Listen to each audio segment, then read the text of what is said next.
یہ بد نصیب دن اس وقت جو ہم دیکھ رہے ہیں، سچی بات یہ ہے کہ 14 صدیوں میں امت مسلمہ پر اتنے بد نصیب دن کبھی نہیں آئے۔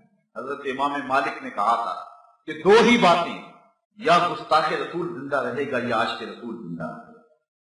دھرتی کے اوپر یہ نہیں ہو سکتا کہ دونوں ایک ساتھ زندہ رہیں۔ ہماری زندگی بے ترتیب کیوں نہیں ہو جاتی؟ ہمارے شب و روز غیر مرتب کیوں نہیں ہو جاتے؟ ہماری زندگی کے تیور جو ہے وہ بدل کیوں نہیں جاتے؟ یہ دن بد نصیب دن ہم نے اپنی آنکھوں سے دیکھے ہیں، لیکن بد نصیب دن ہمارے حکمرانوں کی کرتوتوں کی وجہ سے آئے۔ یہ بات ذہن میں رکھیں۔ ہم نے اسلام اور مسلمانوں کے اوپر انتہائی کمزور ایام بھی دیکھے۔ بالخصوص جب سلطنت عثمانیہ ٹوٹ رہی، جب مسٹر ہیمپر اور لارنس آف عربیہ کے جاسوس عرب ممالک میں جو ہے وہ امت مسلمہ کو توڑنے کی اور سلطنت عثمانیہ کے ٹکڑے ٹکڑے کرنے کی سازش کر رہے تھے، تو یہ انتہائی کمزور ترین دن تھے۔ ادھر ہمارے حکمران عیاشیوں میں لگے ہوئے، انہی دنوں کا مرثیہ پڑا ہے۔ دیکھ مسجد میں شکست رشتہ تسبیح شیخ اور بت کدے میں برہمن کی پختہ زناری بھی دیکھ، کافروں کی مسلم آئین کا بھی نظارہ کر اور مسلموں کی مسلم آزاری بھی دیکھ، چاک کر دی ترک نادانے خلافت کی کباب، سادگی مسلم کی دیکھ اوروں کی عیاری بھی دیکھ۔ بہت چیزیں ہم نے برداشت کی، بہت کچھ ہم نے برداشت کی۔ ہمارے ساتھ ان 2-4 اشروں میں تھوڑا کچھ تو نہیں ہوا، لیکن سب کچھ ہم کسی نہ کسی طرح برداشت کر سکتے ہیں، لیکن حضور کی توہین برداشت نہیں کر سکتے۔ اگر اس کو برداشت کر دیں تو میرے پلے رہتا ہی کچھ۔ جہاں میں ان حکمرانوں کو بے غیرت کہتا ہوں، وہاں میں خراج پیش کروں گا سلطان صلاح الدین ایوبی۔ میں کہتا ہوں یہ ہے تخت و تاج کے مالک۔ ان حکمرانوں کی قبروں کے نشان بھی زمانے کو یاد نہیں رہے، اور کتنے سال گزر گئے، ایک وہ حکمران تھے آج بھی دلوں کے تخت پہ بیٹھے۔ سلطان ایوبی کی کہانی کتنی دل آویز ہے، کتنی جرأت آمیز ہے، اور کتنی غیرت والی کہانی ہے۔ انگلستان کے شہزادوں نے، دیجی نارڈ نے مسلمانوں کے قافلے کو روک کر کے ان کا سامان لوٹا، اور حاجیوں کے اس قافلے کو کہا کہ بلاؤ اپنے نبی کو جو تمہاری جان چھڑائے۔ دریدہ دہنی جب سلطان ایوبی تک خبر پہنچی تو میں نے کتب میں پڑھا کہ اس کی آنکھوں سے شرارے نکلتے تھے، وہ غصے سے دانت پیستا تھا، اس کی رگیں پھول گئیں، اور اس نے 3 مرتبہ قسم کھائی کہ اتنی دیر تک چین کی نیند نہیں سوؤں گا جب تک اس ظالم کو اپنے ہاتھوں سے قتل نہیں کر دے۔ اور پھر پڑھیں تاریخ سلطان ایوبی کی، آج یوں ہی اس کے لیے دل نہیں تڑپتے۔ سلطان ایوبی پھر 3.25 سال تک مسلسل چارپائی پہ اپنی کروٹ نہیں لگائی۔ عشرت کرنے والے حکمران سنیں، یہ تھے حکمران، یہ تھے تخت و تاج کے مالک۔ 3.25 سال تک اس نے چارپائی پہ اپنی کروٹ نہیں لگائی۔ جب نیند تنگ کرتی تھی، خیمے کی چوک سے ٹیک لگا کے آنکھوں کی آگ نکال لیتا، وہ جو خیمے کے اندر لکڑی گڑی ہوئی تو اس کے ساتھ ٹیک لگا لیتا، آنکھوں کی آگ نکلی پھر محاذ پہ۔ اس نے وہ بارود والی ہانڈیاں تیار کی، بہت کچھ کیا اس نے دن رات۔ واپس آتا ہے تو نقشے بناتا ہے، جاتا ہے محاذ پہ ڈٹ جاتا ہے۔ 3 سال کے بعد اللہ نے اس کی مراد پوری کی۔ انگلستان کے شہزادے لائن میں کھڑے ہیں، گرفتار ہو۔ بادشاہ نے شاہ گاما کے لیے کرسی پیش کی، نائٹس کو پانی کا آپ خورا دیا، کہا جسے ہم کرسی دیتے ہیں امان دیتے ہیں، جسے آپ خورا دیتے ہیں پانی کا اسے امان دیتے ہیں۔ ہم سفارتی آداب جانتے ہیں، بادشاہوں کو قتل نہیں کیا کرتے، تمہیں آزاد کرتے ہیں۔ لیکن جب دیجی نارڈ پہ نظر پڑی تو سلطان صلاح الدین ایوبی آپے سے باہر ہو گیا۔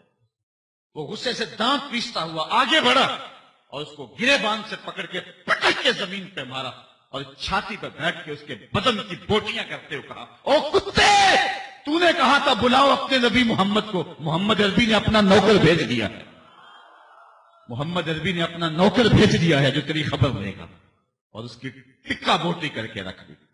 سلطان نور الدین زنگی کی کہانی بھی آپ نے سنی ہوگی۔ حضور خواب میں ملے، کہا نور الدین 2 کتے مجھ کو تنگ کر رہے ہیں۔ سلطان اسی وقت اٹھا، لبیک یا رسول اللہ کہتے ہوئے حضور کے شہر نور کی طرف چل پڑا۔ 18-19 دن کے بعد وہاں پہنچتا ہے، 40 لوگوں کو اپنے ہمراہ لیے پیچھے سے خزانے اور لوگ جمع، کہا کہ تم میرے پیچھے آ جاؤ۔ مدینے میں کوئی غیر معمولی واقعہ ہو گیا، پھر سارے مدینے کو بلایا اور ان کو کھانا کھلایا، لیکن جو 2 شخص دکھائے گئے تھے وہ نظر نہیں آئے۔ کہا کوئی رہ تو نہیں گیا؟ کہا 2 صوفی درویش آدمی اللہ اللہ کرتے ہیں، جن کو روزہ رکھتے ہیں، وہ نہیں آئے۔ کہا بلاؤ انہیں۔ بلایا گیا تو بادشاہ نے پہچان لیا یہ تو وہی۔ کہا ادھر کیا لینے آئے ہو؟ کہا اللہ اللہ کرتے ہیں۔ کہا چلو۔ ان کے حجرے میں چلا گیا، دیکھا تو قالین بچھا ہوا ہے، کوئی آثار نہیں ہے۔ قالین اٹھایا، نیچے پٹا پڑا ہوا، اٹھایا تو نیچے سے سرنگ تھی۔ وہ حضور کے جسد اطہر کو نکالنے کی سازش کر رہے، سارا دن مٹی نکالتے، رات کو بقیع کے قبرستان میں پھینکا۔ اور روایات میں آتا حضرت عمر رضی اللہ تعالیٰ عنہ کے پاؤں کا انگوٹھا باہر آ گیا کہ حضور نور الدین کو ملے، اور انہیں ایک جھٹکا لگا اور یہ ڈر کے بھاگ آئے۔ تو سلطان نور الدین زنگی نے حضور کے روضہ کے چاروں طرف سیسا پگھلا کے جہاں تک پانی ہے وہاں تک ڈلوا دیا، اور پھر ان کو قتل کروایا اور ان کے ٹکڑے کروائے۔ اور پھر اس کے بعد جو آگے لفظ ہیں وہ جذباتی کر لینے والے ہیں۔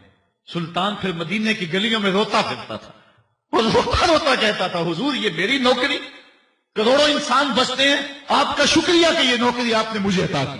اللہ کے رسول صلی اللہ علیہ وسلم نے ارشاد فرمایا انا سید ولد آدم یوم القیامہ ولا فخر، میں تمام اولاد آدم کا سردار ہوں، قیامت کے دن تمام اولاد آدم کی سرداری میرے پاس ہوگی، ولا فخر، اور میں اس کے اوپر فخر نہیں کرتا، وبیدی لواء الحمد ولا فخر، اور حمد کا جھنڈا قیامت کے دن میرے ہاتھ میں ہوگا، ولا فخر، اور میں اس پہ فخر نہیں کرتا، وما من نبی یومئذ آدم ومن سواہ الا تحت لوائی وانا اول من تنشق عنہ الارض ولا فخر، اور فرمایا حضرت آدم علیہ السلام سے لے کر کے حضرت عیسیٰ تک جتنے بھی نبی ہیں سارے کے سارے میرے جھنڈے کے سائے تلے ہوں گے، اور سب سے پہلے زمین میرے لیے کشادہ ہوگی اور میں قبر انور سے باہر آؤں گا، اور اس پر میں فخر نہیں کرتا۔ ملا علی قاری نے کہیں بڑی خوبصورت بات لکھی، فرماتے ہیں نبی جھنڈے کے سائے تلے ہوں بات فخر والی ہے، کرتے کیوں نہیں؟ شہنشاہ حسینہ ماہ خوباں جس کے چراغ حسن سے پورا مصر روشن ہوا، وہ جھنڈے کے سائے تلے کھڑا ہو۔ حضرت یوسف علیہ السلام بات فخر والی ہے کہ نہیں ہے؟ کہا ولا فخر، میں فخر نہیں کرتا۔ پاؤں کی ٹھوکر سے مردے کو زندگی دینے والے حضرت عیسیٰ جھنڈے کے سائے تلے کھڑے ہوں، بات فخر والی ہے کہ نہیں ہے؟ سرے طور خدا سے ہم کلام ہونے والا اللہ کا کلیم جھنڈے کے سائے تلے کھڑا ہو۔